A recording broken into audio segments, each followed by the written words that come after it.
Soočanje s sodbo. Neverjetno, koliko ljudi je pripravljeno delati za Boga, da bi si prislužili odrešenje, niso pa mu pripravljeni zaupati. Za Boga ni pomembno vprašanje, ali si protestant, rimokatolik ali musliman, ampak ali si zaupal Bogu svojo odrešitev. Svetopisemsko sporočilo je glede smrti povezano tudi s sodbo. Kakor je ljudem določeno enkrat umreti, na to pa pride sodba. Ni nam potrebno dokazovati, ali umremo. Vsak dan lahko vidimo, da ljudje umirajo.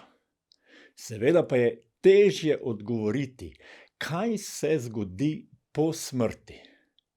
Če želimo vedeti kaj več o tem, poglejmo v Sveto pismo. O nekaterih stvareh, kaj se z nami dogaja po smrti, zelo jasno spregovori. Za nekatere je to navdušujoče, za nekatere zastrašujoče, mnogim pa se o tem sploh ne sanja oziroma se ne želijo s tem ukvarjati. Ne glede na naše reakcije, nam Sveto pismo odkriva, da po smrti pride sodba. Ena od najbolj pomembnih sodb za človeka je, ali bo rešen ali pogubljen. Zato je za človeka pomembno vprašanje, kako se lahko rešim, da ne bi bil na sodbi pogubljen. Pomembna doktrina, ki jo najdemo v Svetem pismu, je doktrina Božje milosti. Toda Bog, ki je bogat v usmiljenju, nas je zaradi velike ljubezni, s katero nas je vzljubil, čeprav smo bili zaradi prestopka mrtvi, skupaj s Kristusom oživil, po milosti ste bili namreč odrešeni. Sveto pismo trdi, da je odrešenje Božje ljubeče dejanje za rešitev tistih, ki si ne morejo sami pomagati. Brez Jezusa smo zaradi svojih grehov duhovno mrtvi. Tudi vi ste bili mrtvi zaradi svojih prestopkov in grehov, pravi Božja beseda. Le če zaupamo Jezusu, nam je lahko odpuščeno, ter prejmemo novo življenje, prijateljstvo z Bogom, če le želimo, ne glede na to, kdo smo in kaj smo storili. Jezus bo poslednji sodnik. On sam je trdil, da je to njegova vloga na zemlji in razložil, kako bo ta sodba delovala. Bog namreč svojega sina ni poslal na svet, da bi svet sodil, ampak da bi se svet po njem rešil. Kdor veruje vanj, se mu ne sodi. Kdor pa ne veruje, je že sojen, ker ne veruje v ime edinorojenega Božjega sina. Jezus ni prišel, da bi nas obsodil, ampak da bi nas rešil. Kdor vanj veruje, zaupa v njegovo odrešitev, ne bo prišel na sodbo, ki bo odločala o odrešitvi ali pogubljenju. V bistvu smo vsi obsojeni, dokler Jezusa ne sprejmemo za svojega odrešenika. Ljudje, ki menijo, da si lahko sprejetost pri Bogu zaslužijo, se očitno ne zavedajo, kakšen je njihov položaj z vidika Božje sodbe. Vsi namreč vemo, da ne moremo izpolniti, včasih se temu niti približati, ne niti svojim lastnim merilom. Božje merilo pa je popolnost. Resneje, ko jemljemo Božje zapovedi, bolj vidimo, kako smo grešni. Pa vendar veliko ljudi upa, da bo Bog ob svoji končni sodbi ravnal bolj sproščeno ter naše prestopke prezrl in nas sprejel. Mislijo, da tudi Bog lastnih meril ne bo jemal preresno. A če tako menimo, očitno ne razumemo, da glede Božje svetosti ne more biti in ne bo kompromisov. Božje merilo je namreč popolnost. Zato velja, kdor se namreč drži vse postave, krši pa eno zapoved, je kriv za kršitev vseh. Ni človeka, ki bi lahko izpolnil vse zapovedi.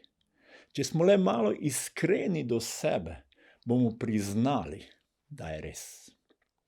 Kot nam v svoji ljubezni pravi Kristus, je edini način, kako se lahko izognemo sodbi, ta: nehajmo se truditi, da bi si sprejetost pri Bogu zaslužili z lastnimi zaslugami.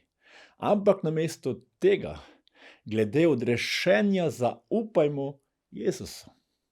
Sprejetost pri Bogu ni odvisna od tega, ali zmoremo doseči merilo popolnosti.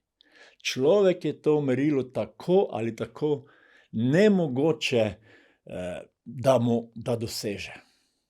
Dobra novica pa je, da nam je odrešenje, ki nam prinaša Božjo sprejetost, dana po Božji milosti kot darilo. Tako vedno znova Božja beseda pravi: z milostjo ste namreč odrešeni po veri. In to ni iz vas, ampak je Božji dar. Niste odrešeni iz del, da se ne bi kdo hvalil. Odrešitev je dar. Kot vsako darilo je tudi odrešenje treba sprejeti. Ni nam kar samo od sebe knjiženo v dobro. Ključno je naše kesanje, spreobrnenje, iskrena obrnitev nazaj k Bogu. Človekov greh, upor proti Bogu v Edenskem vrtu Adama in Eve, izhaja iz tega, da Adam in Eva nista dovolj zaupala Bogu in sta hlepela po neodvisnosti. Pot nazaj zato je neizgubna, vključuje, da se v te naravnanosti spreobrnemo, začnemo zaupati Bogu in se naučimo zanašati nanj. Sprejeti moramo dejstvo, da smo grešniki, ki smo grešili proti Bogu z upiranjem njemu in njegovi volji. Strinjati se moramo z Božjo razsodbo, da smo krivi greha v svojem življenju. Zato ga moramo prositi odpuščanja in z njegovo pomočjo začeti zaupati Bogu. Verjeti moramo, da je Jezus ljubeče prevzel sodbo, ki smo jo zaslužili za naše grehe. Od njega moramo prejeti darilo odrešenja in v to darilo zaupati. Resnična vera Boga je zavestno dejanje, predanje njemu. Bog nas v trenutku, ko se spreobrnemo, sprejme. Želi nas voditi in učiti, kako naj živimo novo življenje z Bogom. Rešeni smo tudi sodbe, večnega pogubljenja, ker smo sprejeli, da je Jezus sodbo nad grehom prevzel nase in nesel, odplačal na križu. Lahko se začnemo veseliti in zahvaljevati Bogu za novo življenje.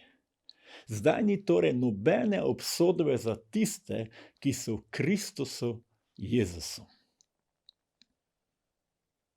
Žalostna je danes slika mnogih ljudi, ki ne razumejo Božje ponudbe odrešitve.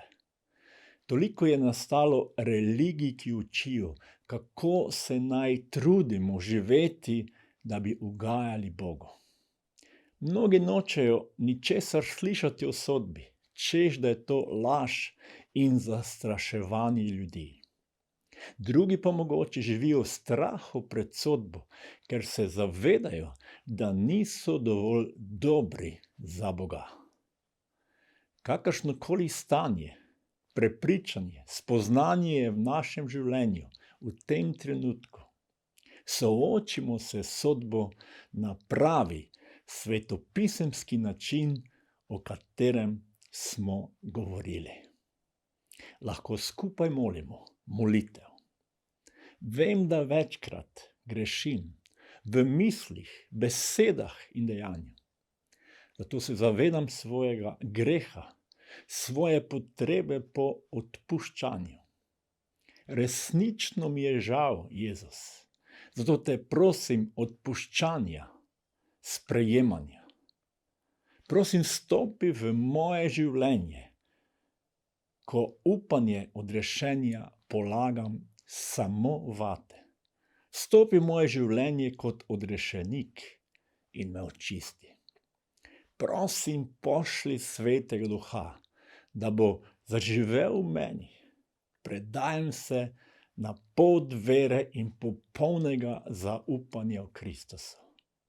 Hvala ti, Bog, da si me sprejel za svojega otroka in ni nad mano več nobene sodbe večnega pogubljenja. Amen.